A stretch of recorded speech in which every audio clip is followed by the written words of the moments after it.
வணக்கம். என் பேர் ஆர் தர்ஷன். நான் வேளாங்கண்ணி ஸ்கூல்ல 12th ஏ செக்ஷன் படிக்கிறேன்.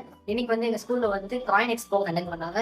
சார் தாமரைராஜ் சார் சூப்பரா எக்ஸ்பிளைன் பண்ணாரு. நாங்க இந்த நாணயம் இதோட வேல்யூ நாங்க அவர் சொன்னதை வச்சு நாங்க நிறைய கத்துக்கிட்டோம், நிறைய புரிஞ்சுக்கிட்டோம். அதோட வரலாறு, அந்த ஒரு கண்ட்ரியோட வேல்யூ, அந்த காயினோட வேல்யூ எல்லாமே அவர் சொன்னது படி நாங்க நல்லாவே எங்களால நிறைய புரிஞ்சுக்க முடிஞ்சது. இந்த மாதிரி நாங்க காயின் கலெக்ஷன், அந்த மாதிரி போஸ்ட் கலெக்ஷன் இதெல்லாம் நாங்க பார்த்ததே கிடையாது. எங்களுக்கு புது எக்ஸ்பீரியன்ஸா இருந்துச்சு. இதெல்லாம் பார்க்கும்போது எங்களுக்கு நாமளும் இந்த மாதிரி ஏதாவது கலெக்ட் பண்ணணுன்ற ஒரு மோட்டிவேஷன் கிடைச்சது. இந்த சான்ஸ் எங்களுக்கு கொடுத்த எங்க management principal sir and mister Thamararajan sir எல்லாருக்குமே ரொம்ப தேங்க்ஸ்.